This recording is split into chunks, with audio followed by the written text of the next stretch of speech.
સર્વને જયમાં બહુ સ્મરણા, જય કષ્ટભંજન દેવ. ભગવાન શ્રી સૂર્યનારાયણ એટલે કે સૂર્યદેવ. આમ તો આપણા હિન્દુ ધર્મમાં ભગવાન સૂર્યનારાયણને આદિ અનાદિ દેવ માનવામાં આવ્યા છે. તેમના થકી આપણી આ સૃષ્ટિ ચાલે છે. પણ આપણને એ નથી ખબર કે આપણા સૂર્યનારાયણ દેવ આપણને ખાલી એક પ્રકાશ પૂરો નથી પાડતા, તેના સિવાય તે આપણને બીજું ઘણું બધું આપે છે. પહેલું વિટામિન સી નોર્મલ છે, એ બધાને ખબર છે કે તડકે ઊભા રહેવાથી વિટામિન સી મળે. પણ બીજી એવી 3 વસ્તુ છે કે જે હજી આપણને ખબર જ નથી કે સૂર્યનારાયણ દેવ આપણને મેડિસિન એટલે કે દવાઓ કરતાં પણ વધારે એ વસ્તુ આપણને આપણા શરીર માટે ફાયદાકારક છે. 3 વસ્તુ. સૌથી પહેલું, આપણા ધર્મમાં તો લખ્યું જ છે કે ભગવાન સૂર્યનારાયણને રોજ સવારે 12 વાગ્યા સુધીમાં અર્ઘ દેવો. અર્ઘ આમ તો અર્ઘ છે તેનો આખો એક શ્લોક હોય છે. તેમાં ભગવાન સૂર્યનારાયણના 12 નામ હોય.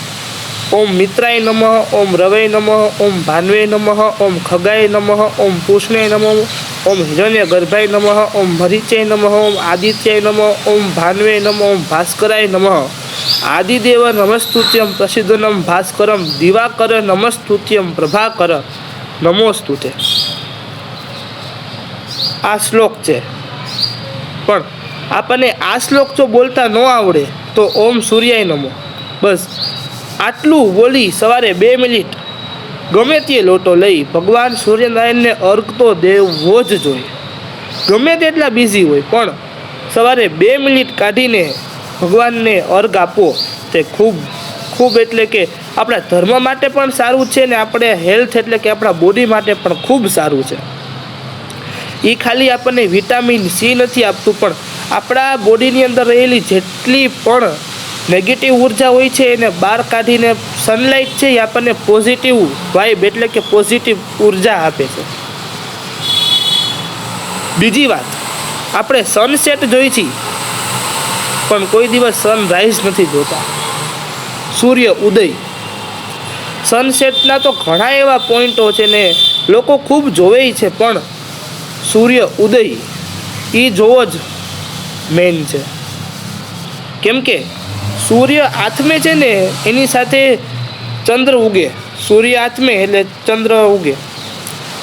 એ જ્યારે ચંદ્ર આથમે ત્યારે સૂર્ય આથમે ત્યારે ચંદ્ર ઉગે, બરોબર? તો સૂર્ય જ્યારે આથમે ત્યારે એના રહેલા પોઝિટિવ વાઇબ્સ પણ એની સાથે આથમી જાય.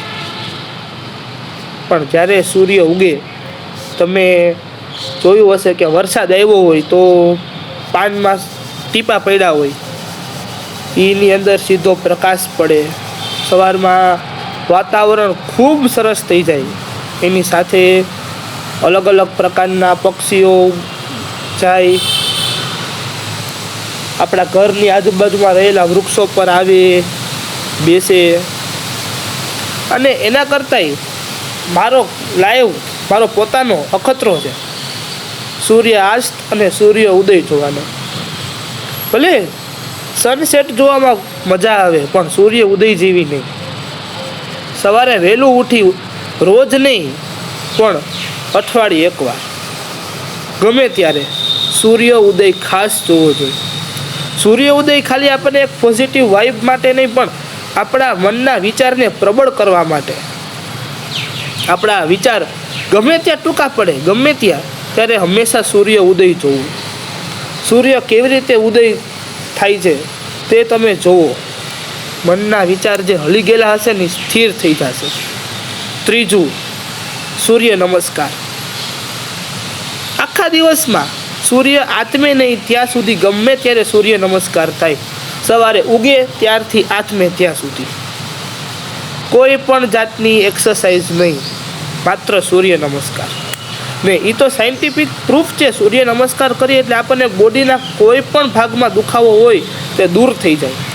સાયન્ટિફિક પ્રૂફ છે. સાયન્સ એ માને છે કે સૂર્ય નમસ્કારથી સૌથી સારી દવા બીજી કોઈ નહીં હોય. માનસિક, શારીરિક ગમે તે સૂર્ય નમસ્કાર એ બેસ્ટ વસ્તુ છે. આ ત્રણ મુદ્દામાંથી આપણે ગમે તે 2 મુદ્દા પણ કરીને આપણી લાઈફસ્ટાઈલ બહુ સુધરી જશે. આપણું જીવન અત્યારે લેઝી થઈ ગયું છે, આપણે લેઝી થઈ ગયા છીએ અત્યારે ખૂબ. આ 2 વસ્તુથી જ આ 3માંથી ગમે તે 2 વસ્તુ કરવાથી પણ આપણા બોડીમાં, આપણી ડેઈલી લાઈફમાં 90% ફેરફાર આવી જશે. 90%. તો આ 3 વાતમાંથી ગમે તે 2 વાત જરૂરથી કરજો. જય શ્રી કૃષ્ણ.